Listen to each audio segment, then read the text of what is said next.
beri nama pedang ini Naga Puspa. Selamatkan dia.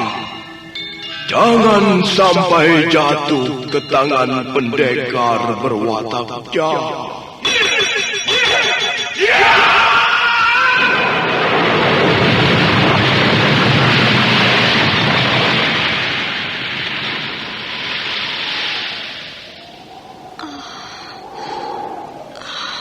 Kakang Kamandanu, kau masih juga tidak percaya bahwa aku mencintaimu. Mesin, maafkan aku, Mesin. Mesin. Mesin.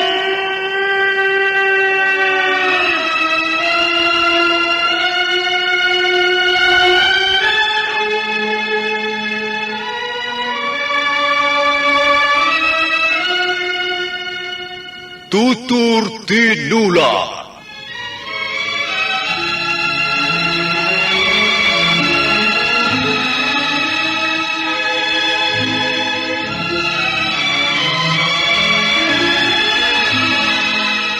Sebuah sandiwara radio serial, produksi Sanggar Cerita dan teater Sanggar Prativi.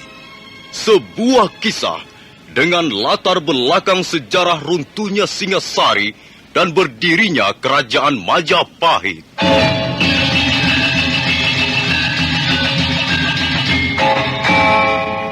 Sandiwara ini didukung oleh pemain-pemain radio yang sudah ternama. Ferry Fadli, Ivone Rose, dan Eli Ermawati.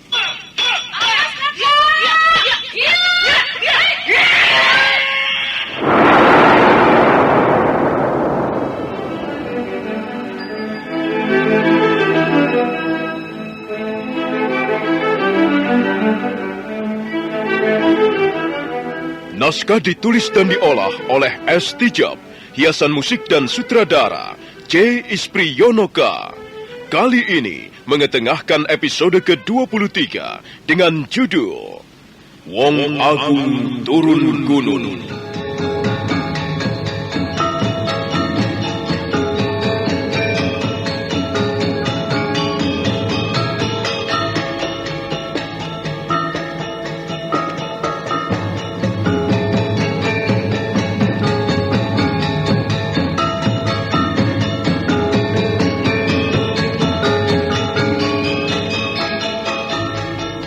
Dalam seri ke-687 ini didukung oleh para pemain Lili Nur Indasari sebagai Nini Luh Jinggan, Rio sebagai Panji Ketawang, Yanuar sebagai Ratanca, dan Asdi Suhastra, pembawa cerita. Selamat menikmati.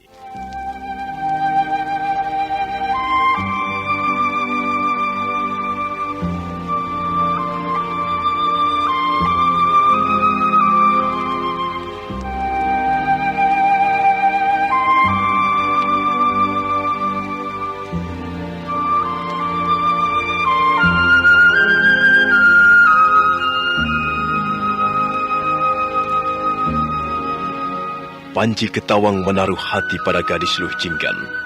Sudah lama diperhatikannya gadis itu. Tapi sejauh ini Luh Jinggan tidak menanggapi. Panji selalu berusaha mencari kesempatan untuk bisa berbincang-bincang berdua. Hingga suatu ketika, saat malam belum lagi larut benar, Panji berhasil mendekati gadis itu. Luh Jinggan berada di serambi samping ketika Panji mendekatinya. Luh Jinggan, sedang apa di sini? Melepas lelah. Boleh aku duduk di sini menemanimu? Boleh. Sudah lama aku ingin ngobrol denganmu tanpa ada yang mengganggu. Mau ngobrol soal apa? Soal apa saja. Tentang Majapahit, tentang hidupku atau hidupmu, tentang cita-citaku maupun cita-citamu. Aku tidak punya cita-cita. Sedang hidupku sebatang kara. Dan Majapahit membuatku tidak betah. Kenapa? Bukankah di sini serba ada? Tapi aku tidak betah. Kau aneh. Aku di sini betah. Apalagi tinggal di rumah Paman Kamandanu. Siapapun pasti kenal Arya Kamandanu. Seorang pendekar besar yang tersohor. Seorang panglima perang kerajaan Majapahit. Kau betah di sini? Kenapa tidak? Di sini kita bisa makan enak, pakaian bagus-bagus. Kemanapun pergi selalu dihormati orang. Kalau aku tidak betah, Kenapa? di sini serba diatur. Tidak bisa bebas seperti di Kedung Peluk. Tentu saja tidak. Ini kan istana. Kita harus mengikuti tata cara kehidupan masyarakat istana. Kalau di tempatmu di sana, itu kan desa, gunung. Jadi orang bisa berbuat semau-maunya. Aku lebih suka bebas, seperti ketika ayahku masih ada. Tapi sekarang aku harus menerima nasib. Meski aku tidak betah, terpaksa dibetah-betahkan. Katanya dulu kau paling senang kalau diajak ke Majapahit. Iya, tapi untuk jalan-jalan, bukan untuk tinggal. Jadi kau mau kembali ke Kedung Peluk? Tidak, Loh, jadi maksudmu apa? karena di sana aku sudah tidak punya siapa-siapa lagi. Kalau begitu, nasib kita sama. Aku sudah tak punya ayah maupun ibu. Tinggal di sini juga menumpang pada Paman Kamandanu dan Bibi Sakawuni. Hidupku juga tidak bahagia. Aku tidak betah. Tapi ya, terpaksa dibetah-betahkan. Ya, itulah kehidupan. Tapi kita harus tabah. Almarhum ayahku juga pernah bilang begitu, bahwa di dalam menghadapi kehidupan ini, kita harus tabah. Nah, benar kan? Tetapi ketabahan kalau kita hadapi sendiri kadang suka membuat kita putus asa. Aku memang kadang merasa putus asa. Itu karena kita hadapi seorang diri tanpa teman. Lain hal kalau kita menghadapinya dengan berdua. Panji, apa maksudmu? Kita sebenarnya senasib. Jadi, bagaimana kalau kita hadapi kehidupan ini dengan berdua? Panji? Iya, kita hadapi hidup ini berdua. Kita gapai masa depan kita berdua. Kau dan aku bersatu. Tidak, tidak. Lu, tunggu! Lu, tunggu!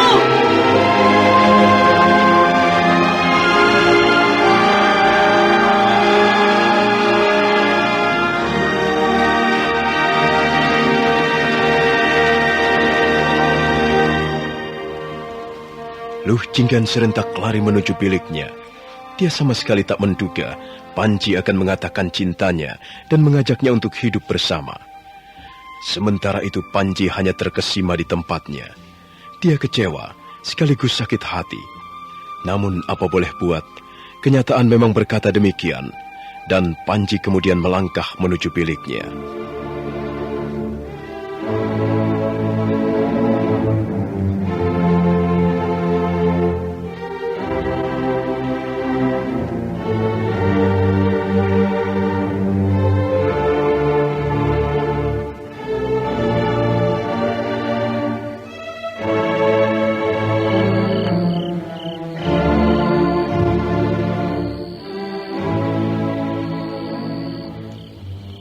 Di dalam biliknya Panji tak bisa memejamkan matanya. Dia berjalan hilir mudik di ruang bilik. Hatinya pedih. Dibukanya jendela, lalu melayangkan pandangannya keluar. Di atas sana rembulan tampak pucat memandangnya. Langit tidak berbintang. Awan hitam mengusir awan-awan putih. Panji kecewa. Hatinya terluka. Tapi dia tak bisa berbuat apa-apa. Dia pasrah menerima kenyataan. Luh Jinggan. Kenapa kau tak mau tahu apa yang kurasakan? Kau menarik hatiku. Kau membuatku gelisah. Tapi kau menolak pernyataanku. Panji sedih. Wajahnya suram. Dia kemudian menutup jendela dan berjalan menuju ke tempat tidurnya. Di tepian ranjang kembali dia duduk terdiam. Sepertinya ada yang hendak dilakukannya. Dia bingung. Sebentar kemudian dia berdiri dan melangkah ke meja. Di sana ditulisnya sebuah surat untuk Luh Jinggan. Luh Jinggan yang baik, bukan maksudku membuat sakit hatimu. Juga bukan maksudku hendak merenggangkan hubungan kita di rumah ini. Terus terang, aku memang tertarik padamu. Aku suka padamu. Tetapi aku tidak memaksamu. Seandainya kau anggap aku ini anak kecil, baiklah. Aku memang kadang kekanak-kanakan. Tapi ini juga baru terjadi padamu. Maafkan aku, Luh. Entahlah, mengapa ini terjadi justru denganmu? Mengapa tidak terjadi pada orang lain? Aku sendiri tidak mengerti, Luh. Jadi, maafkanlah sikap dan kelancanganku malam ini. Kuharap kau bisa mengerti, Luh, dan memaklumi semuanya ini. Aku ingin mohon maaf secara langsung, tapi tidak tahu bagaimana caranya. Dengan hati-hati sekali, Panji menuliskan kalimat demi kalimat ke atas daun rontal. Dia tak ingin ada sedikit pun kesalahan kata dalam suratnya. Di pertengahan surat, Panji terhenti sejenak. Dia seperti sedang berpikir. Tak lama setelah itu diayunkannya kembali tangannya ke atas daun rontal. Luh Jinggan yang baik, rasanya belum puas hatiku kalau aku belum minta maaf secara langsung padamu. Karena dengan permohonan maaf secara langsung itulah aku baru merasa benar-benar bisa kau maafkan. Sedang untuk mohon maaf secara langsung ini rasanya tak bisa kalau kita adakan di rumah ini. Aku akan malu sekali kalau Paman dan Bibi sampai tahu. Sebab itu, bagaimana kalau kau kutunggu di alun-alun? Besok malam, aku akan berada di bawah pohon Brahmastana untuk menunggu kedatanganmu. Kuharap kau tidak keberatan untuk sekedar meluangkan waktumu. Terima kasih, Panji Ketawang.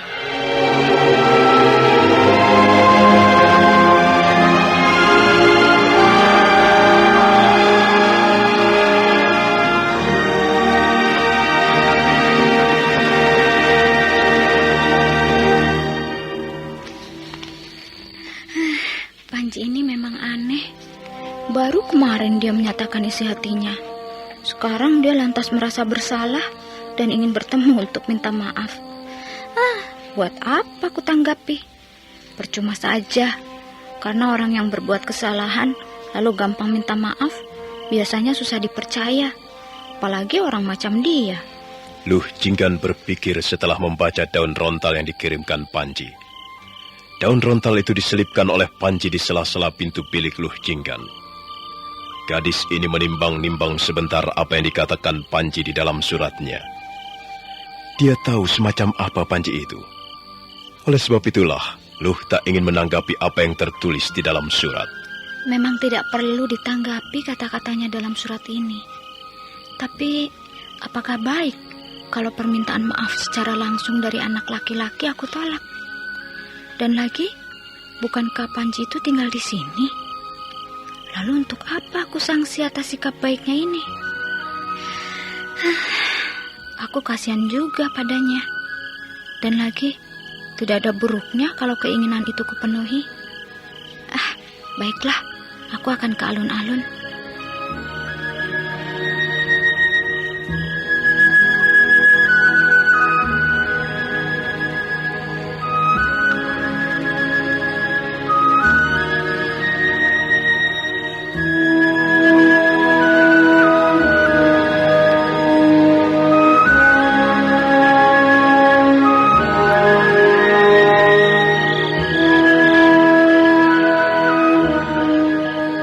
Luh Jinggan akhirnya dapat menyingkirkan keraguan hatinya.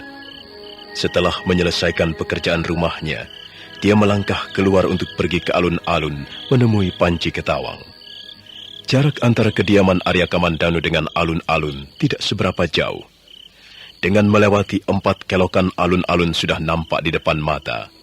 Luh Jinggan melihat seseorang tengah duduk-duduk santai di bawah pohon Brahmastana. Luh Jinggan melangkah santai. Panji nampak berdiri menyambutnya.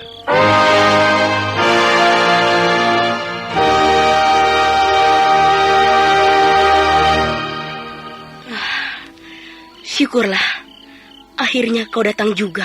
Maaf Panji, aku agak lama karena harus menyelesaikan dulu pekerjaan rumahku. Kalau tidak, tentu Bibi Uni akan marah. Tidak apa, kukira kau tidak akan datang memenuhi permintaanku. Ternyata kau memang benar gadis yang baik, mau memenuhi permintaanku. Sudah lama menunggu? Belum.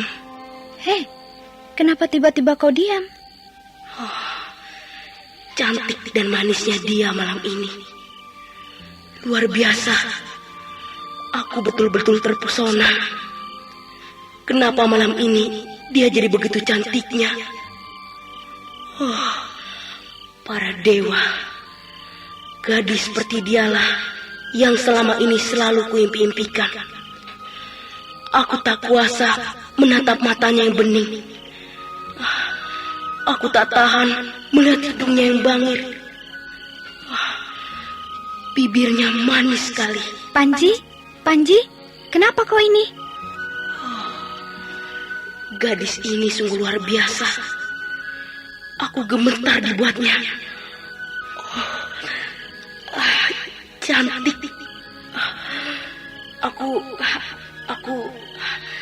ingin sekali. Kenapa badanku jadi panas dingin begini? Panji?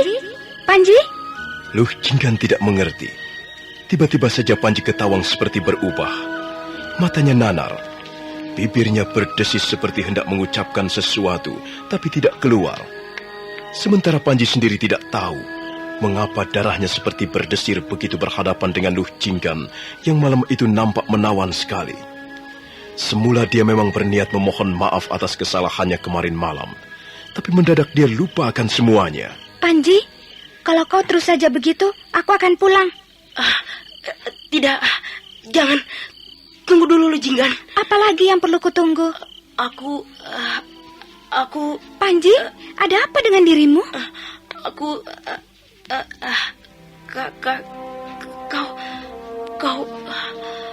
Kau malam ini... Kau cantik sekali, Luh. Cantik dan mempesona. Sudahlah. Kau ini apa-apaan? Aku pulang. Tunggu, Luh.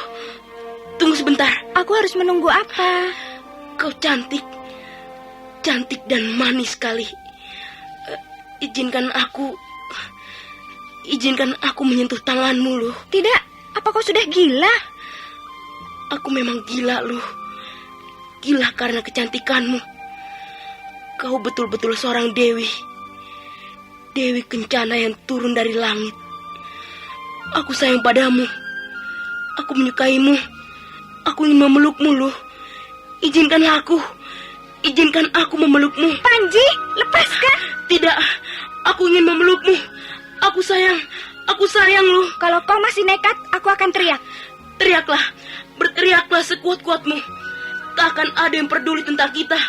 Ayo, Luh, ayo. Kau sudah benar-benar kurang ajar, Panji. Keterlaluan. Sebutlah sejumlah sumpah serapah. Aku tak akan mundur. Mari, Luh.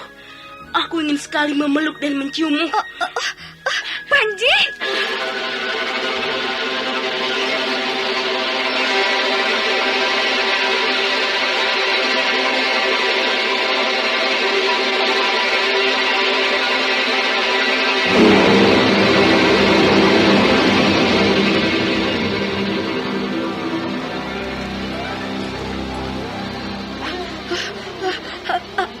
Aku harus lari kemana?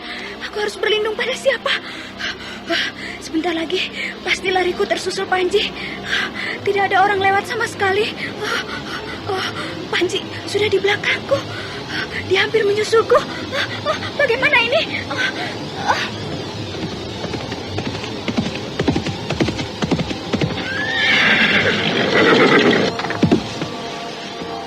Hei, kenapa kau berlari-lari malam-malam begini?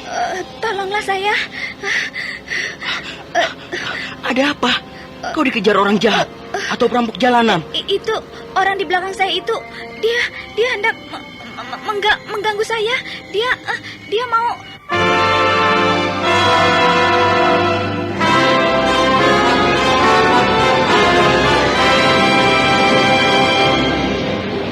Panji, kau? Ratanja, minggir. Jangan ikut campur urusanku. Oh, tolonglah saya. Dia orang itu hendak berbuat tidak senonoh pada saya. Tolonglah saya. Panji, apa yang kau lakukan ini? Aku memang sedang mengejar dia. Kau tak usah ikut campur. Ini urusan keluarga. Urusan keluarga? Tidak, dia bohong. Dia hendak memperkosa saya. Panji, Ratanja, minggir kataku. Urusan keluarga ini tak boleh dicampuri siapapun juga. Bohong. Dia memang hendak berbuat kurang ajar pada saya. Tolonglah saya. Panji, mengapa sekotor itu perbuatanmu? Perbuatan siapa yang kotor? Aku mengejar dia untuk mengembalikan tusuk kondenya yang jatuh di jalan sana. Kau tak usah ikut-ikutan, Ratanja. Tapi gadis ini bilang, Jangan dengarkan ocehannya. Bohong. Dia bohong. Tolonglah saya. Sudilah kau menolong saya. Kau jangan bawel. Kau jangan bikin kerusuhan. Ini kan urusan keluarga. Kenapa kau bawa-bawa dia? Jangan dengarkan omongannya. Dia bohong. Tolonglah saya. Ratanja, minggir. Atau kau akan berurusan dengan keluargaku. Gadis di belakangmu itu masih sanak kadangku. Aku dan dia tinggal sama-sama di rumah Paman Kamandanu. benarkah begitu? Tidak, dia bohong. Nah, kau dengar Panji. Dia tidak mengakui. Apa urusanmu? Lihatlah ini. Tusuk konde ini kepunyaannya. Aku mengejar dia karena ingin mengembalikannya. Benarkah itu milikmu? Benar, itu memang tusuk onde milik saya. Tapi tusuk onde itu dia pasti mencurinya. Lu Jinggan, kenapa cerewet benar kau ini? Sudahlah, kalau begitu pulanglah bersamanya. Bukankah kalian bersaudara dan sama-sama tinggal di rumah Paman Kamandanu? Tidak, saya tidak mau pulang bersamanya. Bukankah kalian berdua bersaudara? Saya ingin pulang, tapi tolonglah antarkan saya. Saya tidak mau pulang bersamanya, tidak mau. Baiklah Panji, kalau begitu mari kita pulang bersama-sama. Tidak, Kenapa tidak?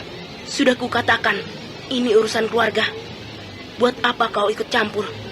Pergilah, biar aku pulang berdua dengan dia. Jangan, tolonglah saya. Tolonglah supaya saya tidak pulang berdua dengan dia. Panji, bukan aku ikut campur urusan keluarga, tapi atas kehendak dia sendiri, supaya aku ikut mengantarnya. Mari Panji, lekaslah, kita pulang bersama-sama. Pergilah kalian berdua, antarlah dia pulang.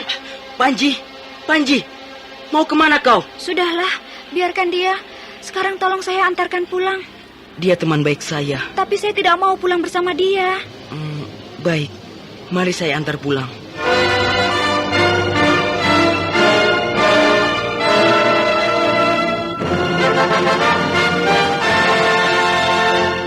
Panji ngeloyor pergi entah kemana. Ratanca yang bingung terpaksa mengantar Luh Jinggan pulang. Gadis itu merasa senang karena baru saja terlepas dari mulut singa. Kalau saja tak kebetulan bertemu Ratanca, entahlah peristiwa apa yang bakal menimpa Luh Jinggan. Sementara itu, Panji tak berani pulang karena takut gadis itu akan melaporkan peristiwa yang baru saja terjadi pada Arya Kamandanu. Nah, saudara pendengar, apakah peristiwa itu benar akan diceritakan kepada Arya Kamandanu? Lalu pergi kemanakah sebenarnya Panji Ketawang malam itu?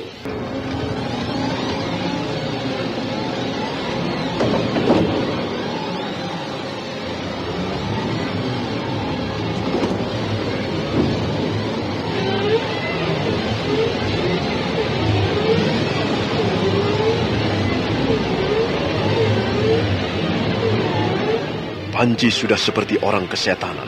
Dia mengejar gadis Luh Jinggan. Semula memang dia berniat minta maaf. Namun begitu dilihatnya malam itu Luh Jinggan tampak manis menawan, maka darah mudanya berdesir. Panji tidak mampu menguasai diri. Luh Jinggan segera berlari menghindar, tapi Panji terus mengejar hingga akhirnya...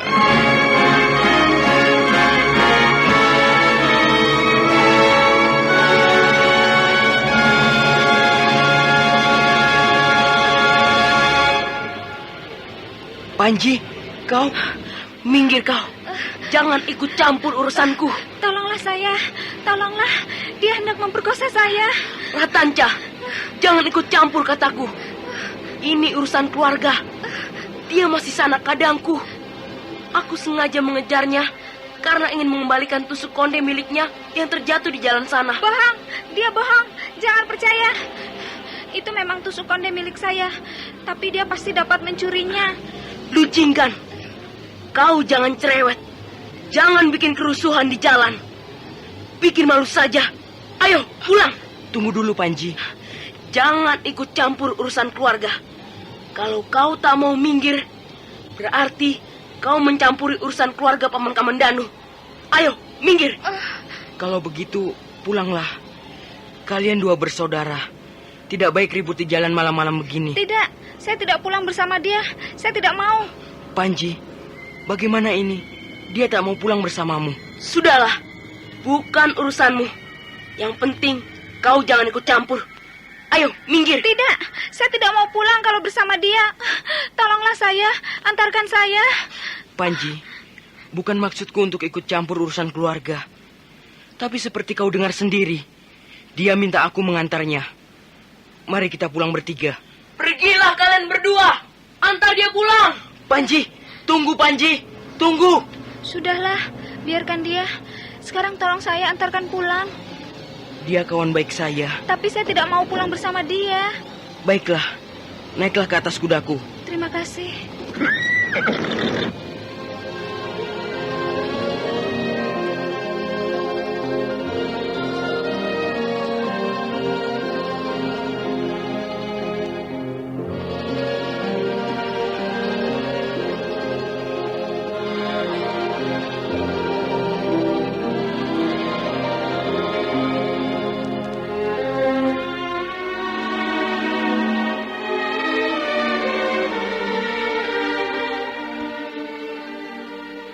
Panji ngeloyor pergi entah kemana. Dia tahu, seandainya ikut pulang, pasti gadis itu akan mengadukannya pada Paman Kamandanu dan Bibi Sakawuni. Sebab itu dia memilih pergi entah kemana. Sementara Ratanca yang polos bersedia mengantar Luh Jinggan untuk pulang ke rumah Arya Kamandanu.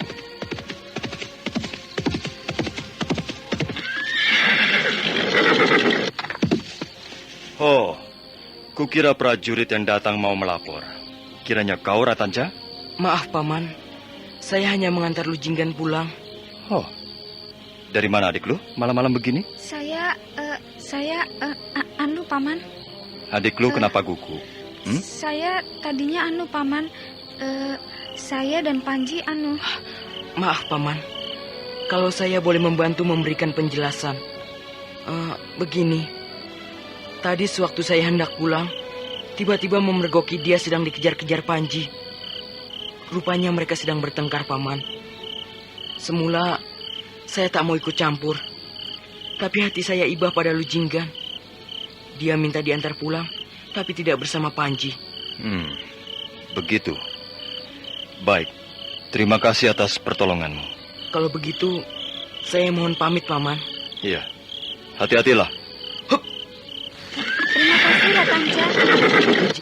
Luh Jinggan, aku pulang. Hiya, hiya, hiya. Adik lu, ada apa sebenarnya? Saya... Jangan berdusta. Terus terang sajalah. Saya malu mengatakannya, Paman. Kenapa harus malu? Apakah kau berbuat sesuatu kesalahan sehingga malu mengatakannya? Tidak, Nah, katakanlah. Lalu di mana Panji? Panji pergi entah kemana. Tidak mengatakan tujuannya? Tidak, Ada apa sebenarnya? mungkin dia malu pulang bersama-sama karena... Karena apa? Karena... Adik lu, kenapa dari tadi kau menjawab pelintat-pelintut? Katakanlah, ada apa sebenarnya? Luh Jinggan berat mengatakan yang sebenarnya. Tapi Arya Kamandanu terus mendesaknya. Akhirnya terpaksa dituturkannya secara rinci apa yang hampir saja dialaminya. Kamandanu terkejut, marah dan kesal atas perilaku yang tidak senonoh itu. Dia sama sekali tidak menduga kalau Panji bisa berbuat seperti itu. Itukah sebabnya maka kau pulang di antara Tanca? Benar, Paman. Anak Setan. Didapat dari mana ajaran sesat itu? Di sini aku tidak pernah mengajarinya bertingkah pola begitu. Panji, Panji. Kau mesti diberi hukuman setimpal.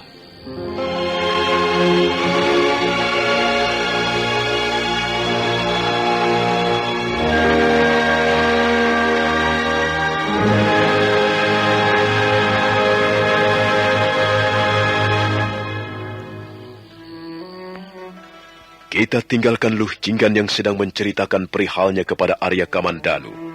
Kini kita lihat keadaan Panji Ketawang setelah usahanya yang gagal terhadap gadis pujaannya. Di Majapahit, terdapat seorang saudagar kaya yang punya kesenangan membeli barang-barang mewah milik anak-anak orang pangkat atau pejabat kerajaan. Tong Lindri mempunyai kesenangan membeli barang-barang itu dengan harga murah dan dijualnya kembali dengan harga tinggi. Istrinya, Nyi Randa Taji, berbadan gemuk, cerewet, mata duitan. Kesanalah Panji Ketawang menuju.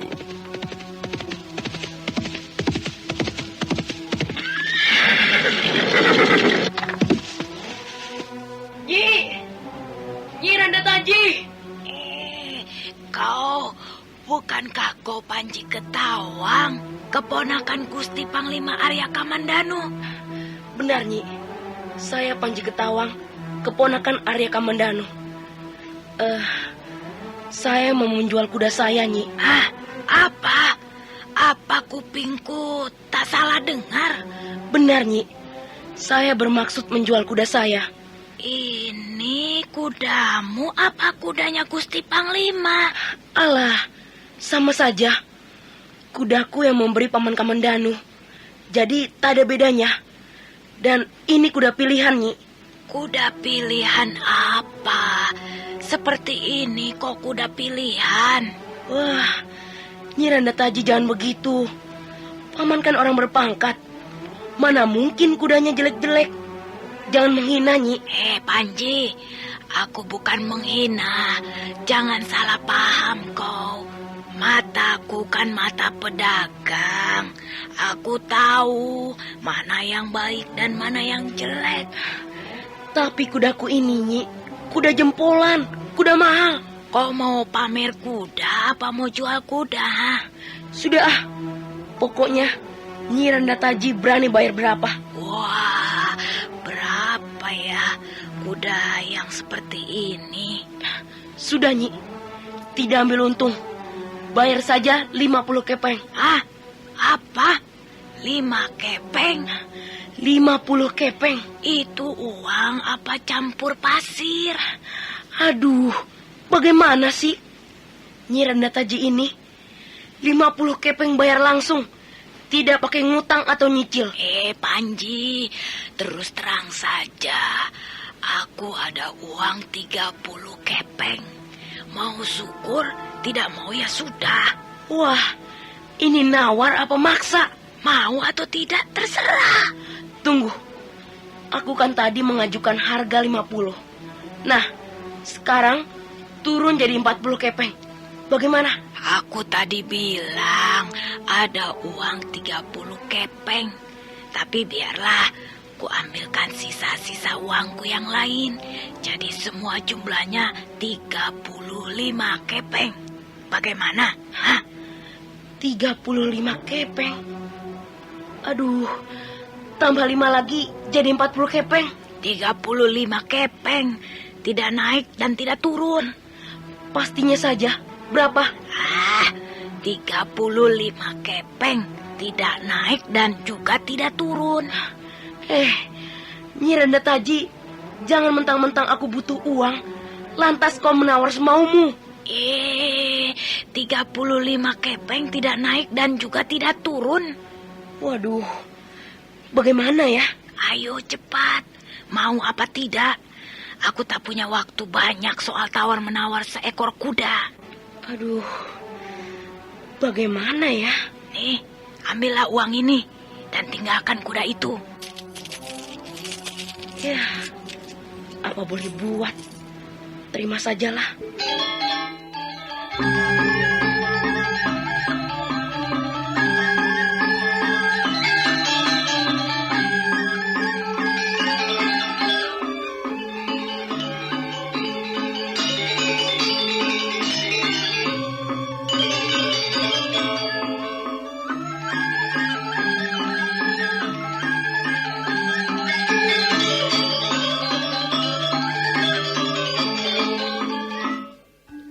Panji menerima uang sejumlah 35 kepeng. Langsung ngeloyor tanpa lagi menoleh ke belakang. Sementara Nyi Randa Taji asik memperhatikan kuda yang baru saja dibelinya dari keponakan Gusti Panglima. Pikirnya, tentu kuda milik Panglima ini akan laku mahal. Nyi Randa Taji senyum-senyum sendiri sambil menepuk-nepuk punggung kuda yang baru saja dibayarnya. Pasti kuda ini bisa laku mahal. Siapa yang tidak kenal pendekar besar Arya Kamandanu? Siapa yang tidak kenal Panglima Perang Majapahit yang dikjaya? Nah, inilah kudanya. Kuda Panglima dan pendekar Arya Kamandanu. Siapapun pasti ingin memilikinya. Asal ada uang cukup untuk membayarnya padaku. Selagi Nyi Randa Taji mengagumi kuda yang baru saja dibelinya dan sedang asik-asiknya membayangkan harga jual yang nantinya pasti mahal, suaminya datang tanpa dia sadari. Tong Lindri, saudagar kaya di Majapahit itu, baru saja pulang menghadiri perkawinan anak sahabatnya di kota Raja Utara. Nyi, sedang apa kau itu? Kau Ki, sampai saya tidak tahu kapan sampainya. Kau sedang asik sendirian, Nyi. Mana tahu aku pulang. Apa sih yang kau kagumi dari kuda ini? Wah, aku bangga, Ki. Aku senang. Kuda perkasa ini pasti bisa dijual mahal. Kau tahu dari mana kalau kuda ini bisa dijual mahal, Nyi? Coba perhatikan sungguh-sungguh, Ki. Lihat, kakinya kuat dan kokoh. Pasti larinya juga lain dari yang lain. Lalu, perhatikan punggungnya ini. Bentuknya seperti ini, mampu menahan beban yang berat seapapun juga. Dan nih, lihat matanya. Kuda dengan mata seperti ini bisa lari dalam kegelapan malam. Wah, pokoknya kuda ini luar biasa. Nyi, jangan terlalu berharap. Iya kalau bisa dijual mahal. Kalau ternyata murah, ayo bagaimana? Ya, yang beli berarti tolol. Loh, kok bisa begitu, Nyi? Mana mungkin pembeli itu pintar kalau dia cuma berani membeli murah. Wah, jadi maksudmu hanya orang-orang pintar yang berani membayar mahal kuda ini? Ya begitu? Jelas. Hanya mereka yang pintar berani membayar mahal kuda ini. Karena kuda ini bukan sembarangan. Kuda ini sama dengan pemiliknya yang tersohor dan sakti. Nyi, siapa pemiliknya? Gusti Arya Kamandanu.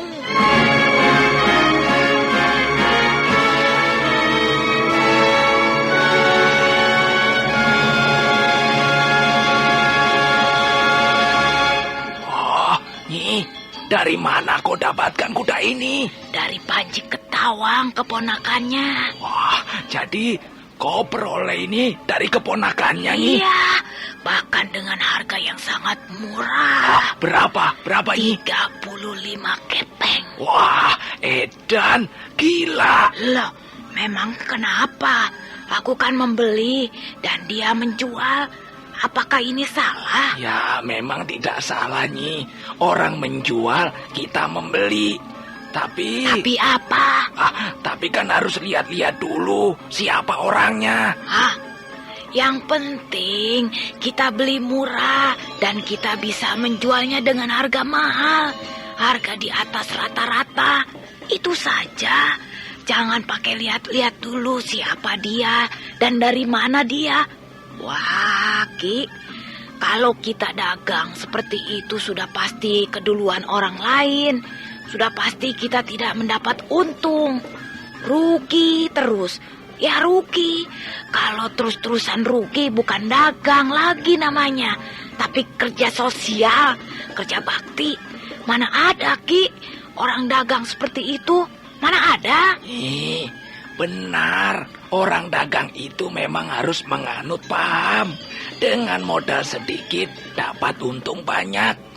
Tapi aku tidak setuju kalau yang kau beli itu kudanya Gusti Panglima Arya Kamandanu. Wah, keliru itu, keliru. Justru kuda Panglima yang malah jadi incaran orang-orang berduit. Siapa sih yang tidak bangga dapat membeli kudanya seorang Panglima?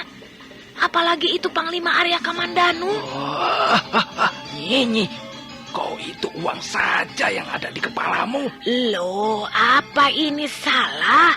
Orang hidup kan butuh makan, pakaian, rumah, sandang, pangan, dan papan itu. Kalau tidak dengan uang, lalu harus diperoleh dengan apa? Dengan apa coba? Nyi, kalau seandainya terjadi apa-apa dengan penjualan kuda Panglima yang dilakukan oleh keponakannya itu, ayo bagaimana? Ki, itu urusanku. Sudah, kau tak usah ikut campur. Kau tak perlu ketakutan. Semua urusanku, titik. Ya, kalau begitu ya terserahlah.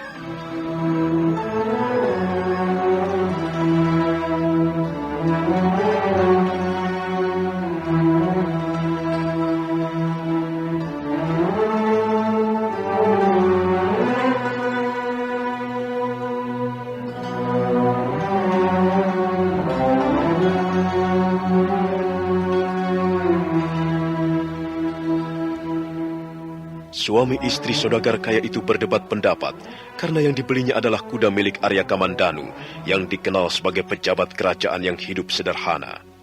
Pada malam menjelang berangkat tidur, suami istri itu masih sempat berbincang-bincang tentang apa saja yang mereka lakukan sesiang tadi. Nyi, belum tidur, Nyi? Ada apa? Mau ribut soal kuda lagi? Oh, bukan, Nyi. Lalu soal apa? Soal siang tadi, waktu aku ke pernikahan anak sahabatku, Nyi.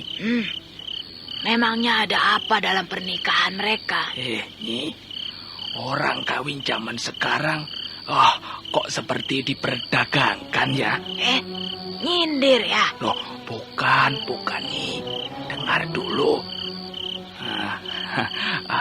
Pernikahan mereka sengaja mengundang orang-orang terhormat dan kaya. Loh, itu kan hak mereka. Dan lagi mungkin biar kelihatan lebih terhormat, lebih wibawa. Ya, Nyi, yang pasti lebih menguntungkan. Karena dengan mengundang orang-orang terhormat dan kaya, maka bingkisan perkawinan yang mereka sampaikan jelas lebih mewah dan mahal. Ya, dibanding kalau mengundang orang-orang yang hidupnya hanya pas-pasan. Itu urusan mereka. Sudah, kita tidur saja.